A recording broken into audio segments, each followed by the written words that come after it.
Tomorrow's not promised to me or her. And I want to be able to say that you're worth it to me to put all this down. Like, I've done everything I wanted to do in life. I've done everything. I've accomplished everything and more. And I'm very, very happy with the woman I'm with. And I want her to look back and say, you know what? I have no distractions. And 2 times this past week, we were together, and she goes, this feels really good to have your undivided attention. And it cuts, man. I mean, it cuts deep. As good as it feels to hear her say it, it's a resentment.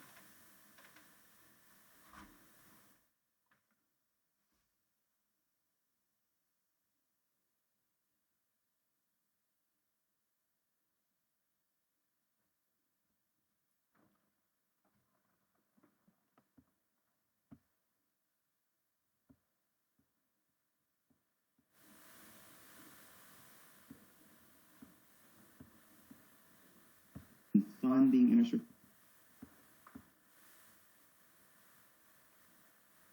I know it, and I taught it.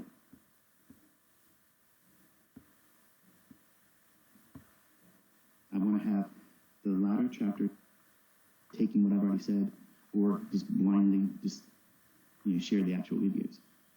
And I've had people that have bought those videos from other people. From 2016, 2017, 2018, 2019, 20, and the last group was 2021. The last group of 2021, you know what they were predominantly? They were people that bought the bootleg versions of the videos. You know what their common denominator response has been? Having the videos wasn't enough. I had to be with you where you were telling us what the market's going to do day by day and watching it happen 90+%, always delivering. That's mentorship. And I told this to my group all the time. I said, the videos aren't the mentorship. The core content is just a language. And I told them when I was done, I said, I could take those videos and put them up on YouTube, and it isn't going to change anything. It won't change anything. Listen to Kit over at ICT Concepts. He was scouring the earth, going in back corners and stuff, doing drug deals to get ICT mentorship videos. He was doing whatever he could to get hold of them. I wasn't letting anybody else in. By itself doesn't help. Those videos that other people are going to sell you are not going to help you. What has to happen is you sit down doing the things that I walked you through. Now, I've already said this in the core content. I've said those things in core content. You have to do these things, practice like this. But even my paid members didn't want to listen to that because they were waiting for the easy 1, 2, 3. Here it is. I don't have to spend so much time and energy because I got things to do. And they're the ones that still, even from 2016 group, can't trade. They can't. Not for a lack of sound logic that's being taught to them, because I have students from 2016 that are murdering it right now. And I also have students that have done better than any other group, even the 2016 group, that were in the 2021. And I have students that never joined my private mentorship, that discovered me in 2020 on YouTube, that have now are earning multiple 6 figures a year, trading just from what I taught for free. That should encourage you. That should encourage you, because every one of those groups are a different walk of life. And the ones that are succeeding are doing what? They're not putting a time limit on they have to learn it by this time.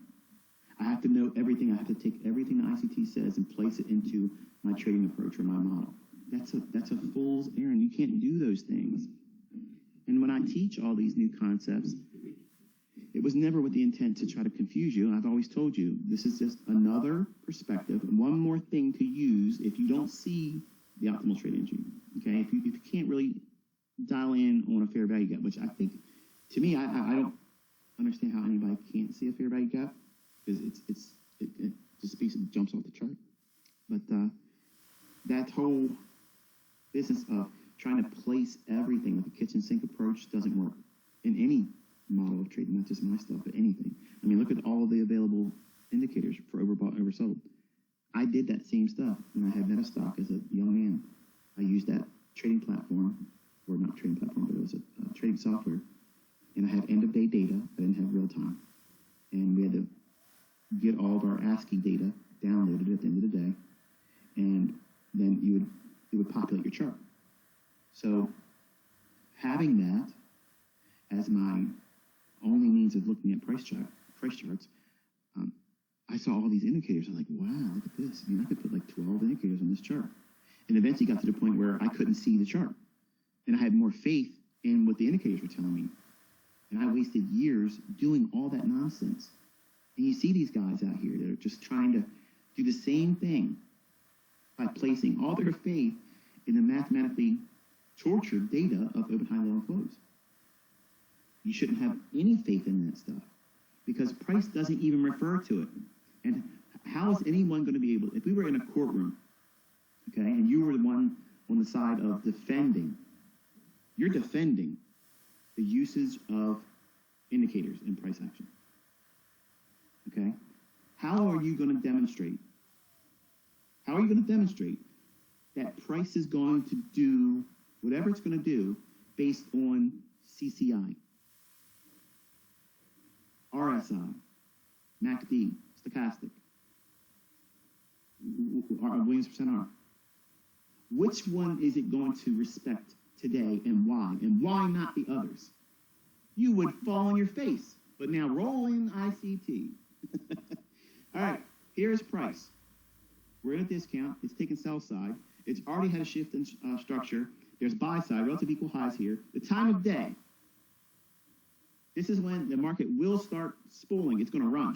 It's already cleared sell side, and now we're waiting for a fair value gap to form, the low price. And then when it goes into that, we're going to be buying that with a stop loss that goes right below the low that creates the fair value gap.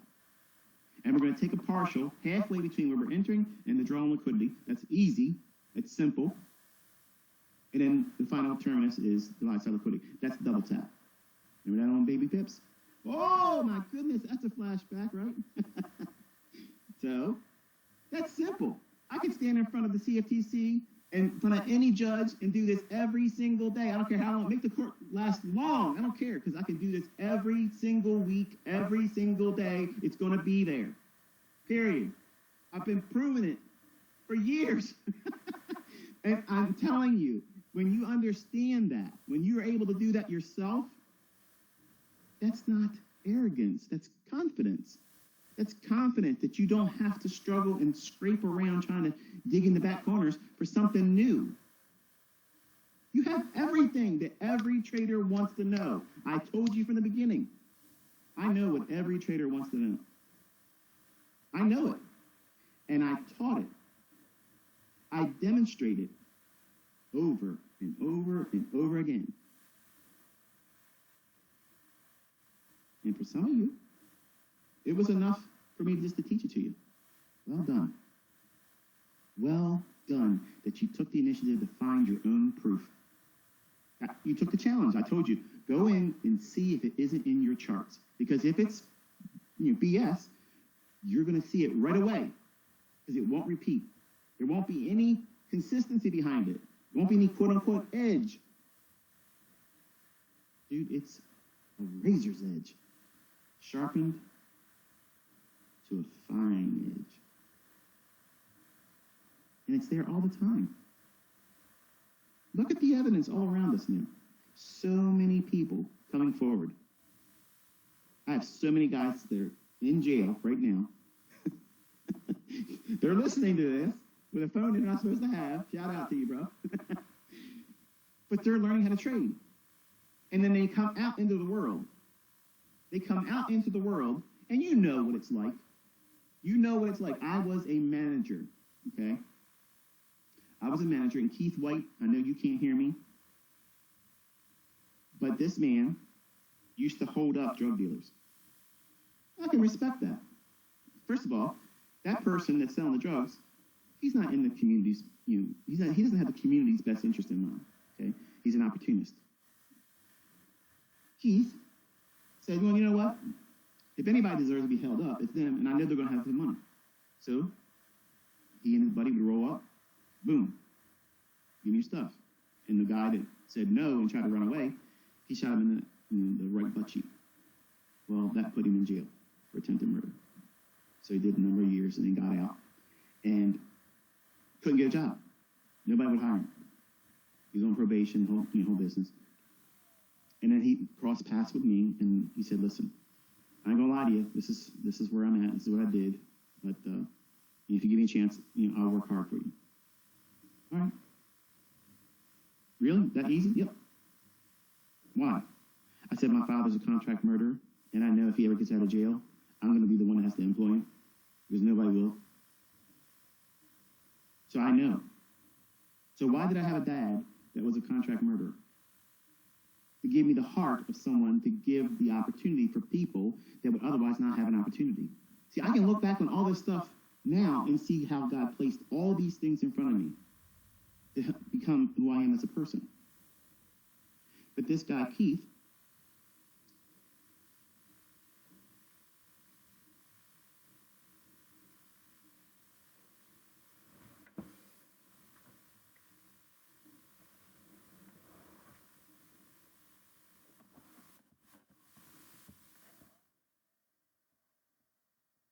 turned out to be the best employee I ever had.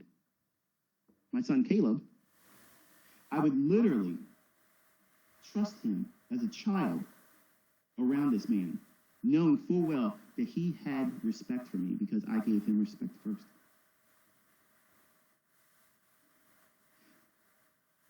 I wished many times that he wouldn't have got himself wrapped up with somebody that got him in trouble and he reverted back to something that he couldn't do, because when I was no longer able to guide him, he got himself in trouble, and now he's doing time for home invasion. So he's going to be up there probably for a long time. I wish he would have learned, like some of the men that have come out. And recently we just seen one. Gentleman came forward and said, look, this is it. I came out of jail. I did things, I'm not proud of.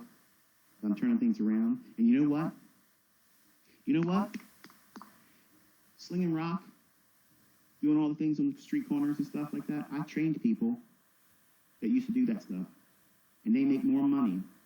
And they feel better about themselves doing it this way than doing it that way. And I'm sure that gentleman, like everybody else that would do it this way, makes them feel good. Makes them feel like, a sense of accomplishment. That they're doing it themselves. No one's giving them anything. They're working for it. So that way, their credit can't be shared with nobody else. And I got respect for that.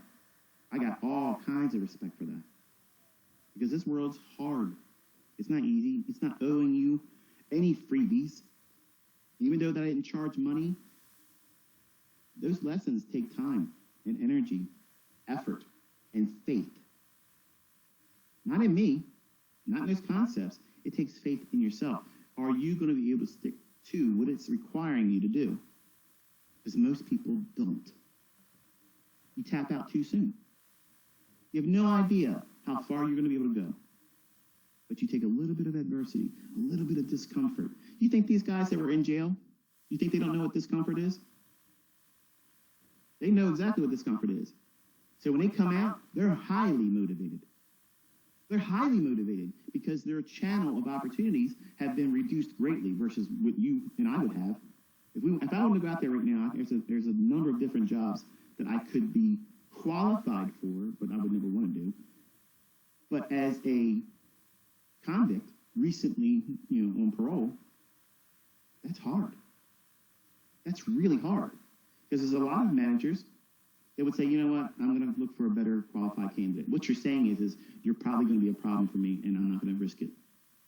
Where I looked at it and said, you know what, they're honest. They told me right off on Jump Street, this is what I am. This is what I did. I did my time. I'm out now. I'm looking for an opportunity. And if you give me a chance, I'll work hard for you. Done. You came to me honestly. You told me what you did wrong. You told me what you're doing differently, and you want to work. And you challenged me to see if you're a good worker. I'm going to know right away, just like I teach you. You're going to know right away if those concepts are BS. You will see nothing in the charts doing those things. You would not see these fair value gaps form a silver bullet between 10 o'clock and 11 o'clock every single day. But it's there every single day, reaching for an obvious relative equal high or relative equal low, or singular high or singular low. Which one's better, ICT? Relative equal high, relative equal low. Why? Because they're going to see that as support and resistance. It's going to be very, very influential to the sentiment aspects of how retail traders see what price is doing and how they would trust it. A singular high and low, that's enough for me. And for some of you, you've traded that way for a long time now. But if you're going to ask me which one has more significance, if you can see relative equal highs, it's going to run there. If it's relative equal lows, it's going to run there versus a singular high or low. Okay? But that stuff works every single day. Nobody's come out there and said, look, it doesn't work. The only thing that's coming out is people saying, wow, it's really there. And look, I just made money. What's going on? I've been trying to do all this other stuff, and it's nothing easier than this. Exactly. That's exactly the perspective I want all of you to have. And it's mine. I'm already 5 minutes over. Give me 10 more minutes. My hope is for you to be inspired by everybody else that's coming forward, showing real proof. Okay? You can say what you want to say about different brokerage firms, because there's no broker out there that's good. Okay? They're all doing the same thing. They're trying to get you to trade because they want your commission. And if they run fee booking, they want you to trade because they want to take your money. Okay? That's this business. You should know that coming in. And you can say what you want to say about the funded companies, which I have no affiliation with, but they all have their goods and their bads. Okay? You can see people that are doing really well. Sometimes they're not getting paid out. I don't know the details behind it. Some of them are being banned. I don't know the details behind that. I don't know any of that stuff. I'm not interested in knowing any of that stuff. I don't need to trade with a funded account. But for some of you, you're seeing these very companies interviewing your brothers and sisters in this community. And they're coming out and saying the very same thing that I told you. If you put the time and effort into this, you will be able to do what most people can't. And you're going to stand apart. They're going to recognize you. You're not doing 2% gains. Okay? You're not making $1,000 and calling it a victory. You're taking down annual salaries. The average annual salary. Look at what the folks are doing in this community. How can you not be razzed by that? Like, how can you not be inspired? Say, you know what? I'm at home. I'm around people that can see something that I've been inquisitive of, curious about, but never really felt the inspiration to really take a step forward and do it. But now look at all this evidence of people that are being interviewed by companies. You think these companies just want to give this money to people randomly? Think about it.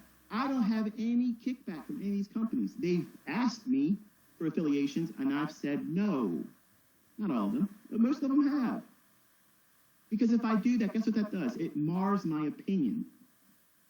It makes it biased. So I can talk unbiased about all of them because I have no affiliation with them. If I say something good about them, it's what I feel is genuinely my opinion about it. Doesn't mean it's right. It just means that's my unadulterated opinion that has no influence at all because somebody's paying me for an opinion. That's what you want. You don't want to be listening to advice from people that are highly affiliated because are they really telling you what they would tell you if they weren't affiliated? I don't know. You don't know. Because it's hard to differentiate.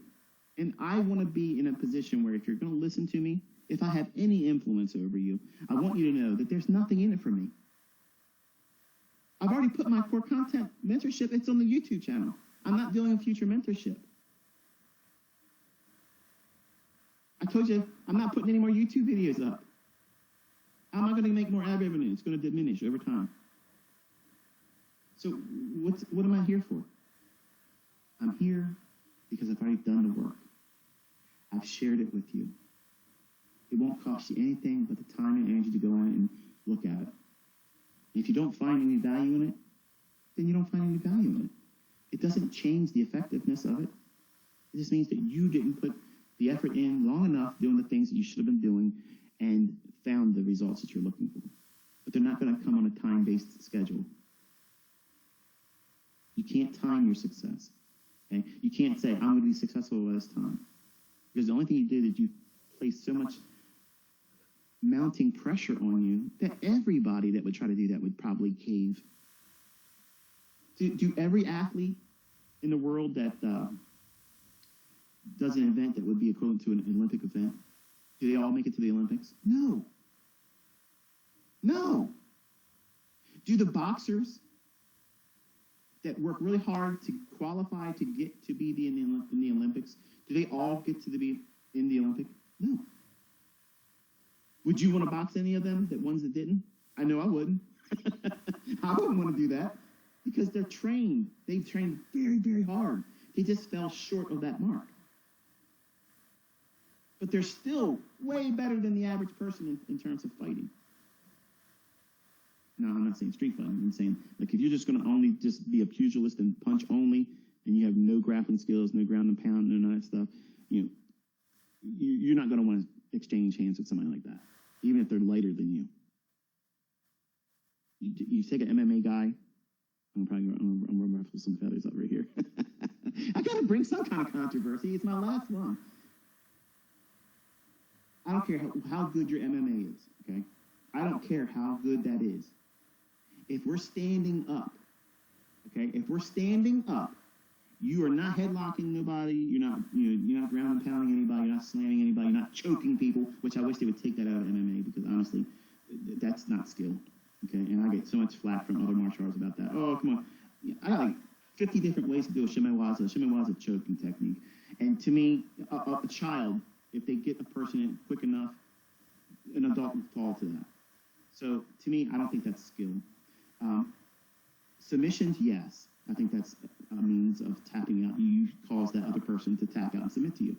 But a choke, I don't think that should be allowed in MMA. But a boxer, if a boxer and an MMA guy, I don't care who it is, I don't care what striker in MMA there is, you place them in front of a well-versed boxer.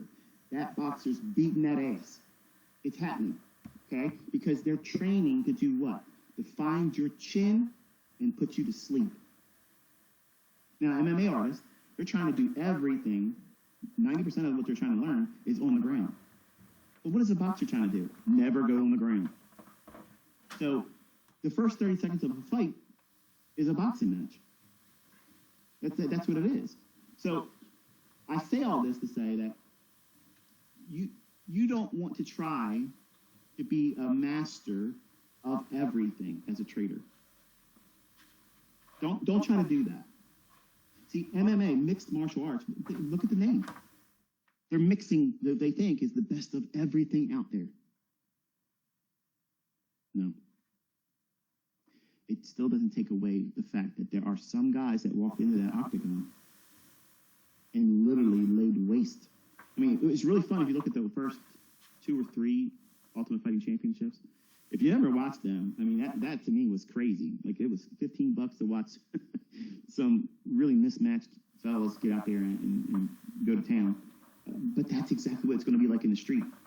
See, in the street, you're not going to find somebody that's your same weight, comparable in every aspect, within the same weight class. You're going to end up in the bar, and the biggest guy is going to come over to you when you're in a drunken stupor, not able to stand up, okay, and he's going to throw you around. That's exactly what the UFC was doing. That's the real world. That's how it is, okay? They don't have weight classes out in the street. Well, in trading, you don't know what weight class the market's going to operate in that day, just like you don't know what indicator it's going to respect, which is why it's nonsense to even believe in that. So you have to take it back down to, okay, what is it likely to do? Okay, it's going to move a lot of momentum, one directional, at very specific times, between 10 o'clock and 11 o'clock in the morning. Why? Why does it do that? Because at the 9:30 opening, a lot of orders come rushing in.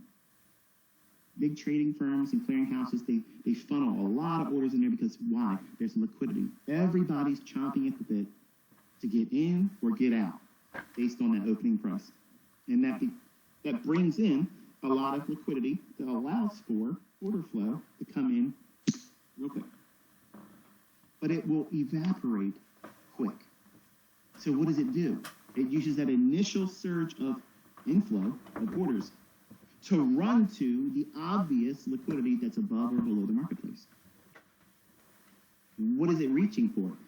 Many times, it's the opposing direction of where the daily range will reach for. So an example would be, you're looking at a marketplace, and your ideal scenario is you think the market's going to go higher. So you're not trying to go short. You really want to wait and see what it does at the opening price. That initial opening, 9:30, opening bell, everybody's in there clamoring to get in there and do something. All kinds of order flows coming in the marketplace. Boom, boom, boom, boom, boom, boom, boom. That will evaporate. So what is it going to do after that initial surge of interest and all the clearing firms that come through with their orders hitting the marketplace in the first 15 to 30 minutes? What is it going to do? It's going to reach for the resting pending orders above the marketplace, above a singular high or above relative equal highs. So what is that initial move dropping down at 9:30 to 10 o'clock? Judas. It's fake move. So you're waiting for all that stuff. But then at 10 o'clock and 11 o'clock, you had that distribution phase of the morning price swing, where whatever it's going to do in the morning going into New York lunch, it's going to be directional. And it's going to run real quick into that buy side. Up to, but not limited to, 11 to noon, New York local time. Now, that is a very generic perspective to hold in the marketplace. But if you look for that when the market's predisposed to go up, you got it locked. The only thing you're waiting for is a fair value gap to wait for the price to drop down into. You want a 5, 4, 3, 2, 1 minute, or if you're inclined, less than a 1 minute, 15 second, 30 second, 45 second, 5 second time frame. It's not complicated, folks. It's really, really simple stuff. But the complication comes with you're trying to find where COT fits in all that. Where does the commitment traders fit in all this, ICT? I'm really struggling with the break of market structure. Where's that in the turtle suit? I'm sorry, not the turtle suit. Where's that in the silver bullet? Where's that? It's not there. You're looking for liquidity. You're looking for liquidity. You literally can wait between 10 o'clock and 11 o'clock and say, okay, what has already happened? Sell side's been taken. All right, am I bullish? Weekly expansion is likely to, I'm wanting to see that weekly candle go up. Okay, then I have a selection that I want to be a bull. I want to be buying only. So you filtered out every shorting opportunity. I don't care how good it looks, you're not taking it. And that's going to be hard for you to see a lot of these really dynamic sell-offs. You just watched me short the S&P the other day, and the NASDAQ was saying, no, S&P, you're crazy. I'm not going down there like that. I'm not going down like that, okay? I'm not going out like a fool. I'm not going out like a chump. I got somewhere to be today. And I'm very proud of you that I sent out that Mount St. Helens picture. That was a subliminal little marker for my students. It's getting ready to blow up. And NASDAQ was doing what, relatively? It was saying, no, I'm not interested in going down. So it was what? The relative strength leader to the upside. So I shorted the weak one. It went right down to my price, but the spread didn't let me get out. That's the price of precision sometimes. The difference between the spread, the bid and ask. That's okay. To me, I think it's fun to be that precise, to have an order sitting right there, and I've already taken a profit, so it doesn't matter if it takes the terminus out, I don't care. But if it turns around here, guess what that proves? It proves visibility. It proves conceptual idea that it can be timed. There is sound logic behind it. And I was so precise, the only difference between me getting that fill was the bid and the ask. How much better can you be but not get the mark? You can't get any closer to it than that, right? So that's the right perspective. So when you have that, and you see me now, I guess that's the second time you see me do it this year, where I've had a resting order in and just the spread denied me the actual exit on the limit order resting. But some of you get mad about that. And you're like, oh, what's the perspective to hold with this? I'm angry about this. Don't get angry. You should be thankful that you have the laser-guided precision to even to include a limit order there, where nobody else in the retail universe would ever have that. They're looking for, wedges and bull flags and inverted head and shoulders and, I gotta stop. But you have really the easiest thing in the world if you're trading silver bullet. In Robbins, that's all I'm doing. I'm not doing anything. I'm not bringing out Enigma. I'm not doing Model 2022. I'm not doing Artemis patterns. I'm not doing Reapers. Nothing. But just simply silver bullet. Because in my mind, when I created that, I wanted it to be so easy for my child to be able to see it, know what time it's going to be there, so that way they're not anxious. They're not anxious to worry about, am I going to miss the move? Because think about how much you're fearing all the time. Your FOMO is off the charts. Any given day. Man, I hope ICT tweets about what if ICT could just tell me in a tweet to note this level, I'm going in. I'm going in. I'm not going to have any reservations. I'm going to take that trade because ICT's pointing to that liquidity. He's basically telling me, signed, sealed, delivered, it's going to happen. And for some of you, that's what you're afraid of with me not being around doing it anymore. And you shouldn't be afraid about that. This is that next logical step in your development where you, as that eaglet, is getting pushed out of the nest. And it's scary. The eaglet doesn't know what's on the outside of that nest. And it fights its parents when it's being pushed towards the edge of the nest. It's never been outside to know that it's dangerous. It's never known it. But it knows enough to know, I don't want to be out there. I want to be close to you. This is home. I want to be close to you, Mom and Dad.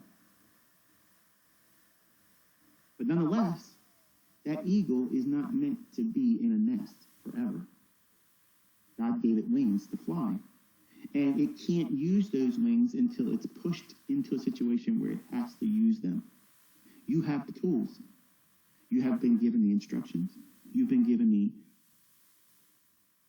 mindset, how to look at things, how to avoid certain things, how not to think about these things that create pitfalls in trading. That's what I've talked most about, because that's the very thing that's going to be your undoing. It's not going to be your winning. It's going to be how you think about what you didn't do right, or that you did right but wasn't good enough. And what is that going to do? FOMO, fear, greed, overtrading, over-leveraging. And all of those things are going to be your downfall if you allow them. If you've taken everything I've ever said, either in text or in audio format, whether from a video or like this on Twitter Spaces, I probably wrote dozens of books already by now. But none of you would have been willing to pay any amount of money if I said trade psychology according to ICT. There probably been a handful of you probably would have bought it, but most of you wouldn't have. But the real secrets to precision order block entries. Oh man, that's the one that's on the top sellers list. I'm on the number one bestseller list on everything, right? But that won't help you. See, if you stay in the game long enough, you're going to find what you excel at. And you're also going to learn the things that you do incorrectly, that you're prone to repeating over and over again, like trading without stop loss, or trying to be better than the next person because they have more attention given to them. And you do reckless things. And those reckless things are the very barriers to your success. You're the one that's in the driver's seat with it. I mean, think about it like this. When I teach my students to look at a weekly chart, you're looking at what is to be the next weekly candle. Are we among weekly candles that have been recently enlarged? Have they been increasing in size, or have they been reducing in size, or have they reduced from big ranges down to smaller ranges and it's still in small ranges? Having a period of time studying your chart with that perspective on a weekly chart is hugely advantageous, because we just saw a lot of movement this week in the indices. So naturally, over the weekend, people are going to be making up their mind about what they want to do next week. What do they want to do? They want to buy. They want to chase price going up. Now, what you don't realize is November 7th, I told my private students that the high on the NASDAQ at 15,468, that buy side, was in the crosshairs. It was going to reach for that. And then the fair value gap just to the left of that refilled. Now, I say that only because there is more than what you see, but what you don't see is not required, because I've always publicly proven these things to you. I've given you ample evidence to understand that this stuff repeats over and over and over again. It's not enough to call a move. It's not enough. That's not impressive. It would have never impressed me to only hear somebody that would be calling me or calling themselves a mentor of me or anyone else to say, I called that move. I was looking for this thing to happen. But in the same sentence, 30 seconds before, it might do this, but then when it does the other, say, I called that move. And that was another driving force behind me returning back to Twitter, because there's a lot of people with a lot of following that scribble over a chart, and they give you two scenarios, and they don't even tell you which one they favor. And then at the end, many times, they don't even do either one of those scenarios. And yet people still clamor and worship them. That's not jealousy. I'm not jealous of anyone, because nobody else is out there doing what I'm doing and what I've done. And I'm trying very hard to inspire those of you that want to be in the position of influence. The way you get there is walk the talk. Don't say something and not be able to do it and show it. Don't claim something in terms of precision and not be able to demonstrate it. Not just a singular event, but week after week after week after week after week after week for a year, for a year and a half, for 2 years, for 6 years behind a paywall where everybody would have came forward and said, this guy doesn't know what he's doing. Because that never happened. And I gave you 2 years of what it was like to be under my tutelage, where I had to show it to you before it happened. You should be inspired by that. I know I would have been. I know I would have been. I would have found my home, and I probably would have saved myself a lot of money with buying books and chasing other people, because I would have seen the evidence that this stuff is in the price action. It repeats.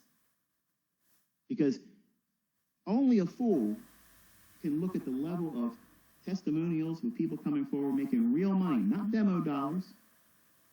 And they learned how to make that real money from a demo baller.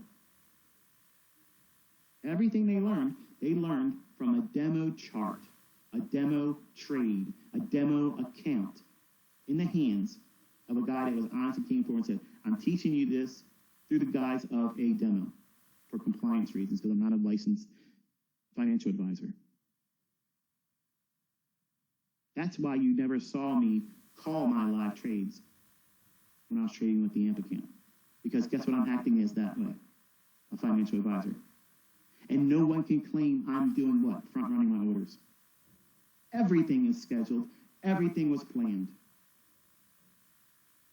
I already know what questions you're going to have, and I already know what the trolls are going to say, and that's why I'm going to beat the shit out of that Robbins competition next year. I'm not even going to come back and say, I told you so. I don't need to do it. It's going to be obvious. So my question to you is, has your time been with me? Has it been fruitful? Did you have as much fun as I have had? This is actually pretty good, even cold. I guess it's kind of like what those people do when they drink that cold. Like, I've never been a coffee drinker. I love the way it smells, don't get me wrong, but it tastes horrible. And this is kind of like what I think cold coffee would taste like. It's better than like a chocolate milk. But I'm digressing here. But I've had so much fun. I've been up all night long thinking about, what did I want to talk about? Who did I want to talk about? And what did I want to revisit and whatnot? And honestly, I've said it all. Like, I've already said it all. And I want to save this part here, and at least I have a clear conscience now. I know there's a lot of you that really, you're listening to me right now, but you hate me, which I don't get that, but if we've ever exchanged words, just know that it was all for the sake of drawing a crowd. That's all it was. I don't know any of you from Adam. I don't know what you do in life, if you're successful or if you're profitable or not. But I've always provoked everybody on Twitter. I've always done that. That was my style. That was my MO. I would go right up to the people and say, hey, you can't do this, and here it is. And the only thing they can say is you're a demo trader. But I'm doing something with a level of precision that you watched me do with the real account this year. It's undeniable. And they wouldn't bring forward any evidence that they could do it either. Like, you would never watch them take a trade.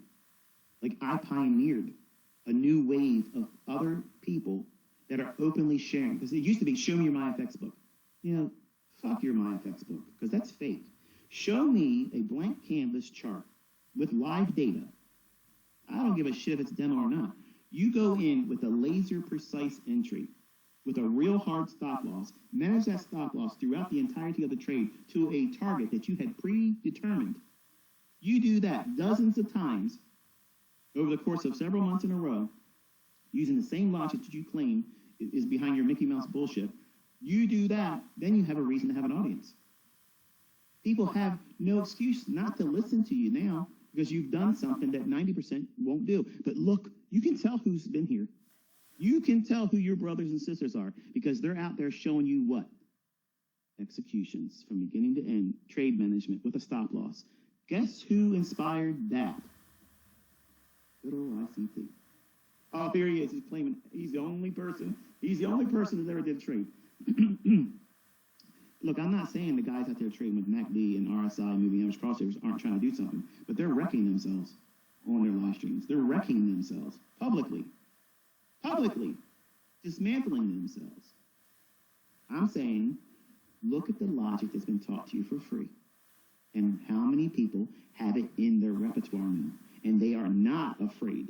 They are absolutely not afraid. And they have confidence that they know what they are able to do is going to repeat for them. And that's why they're barking the loudest. When people talk shit to them, they're like, let's go right now. And all of a sudden, their Velcro balls drop off.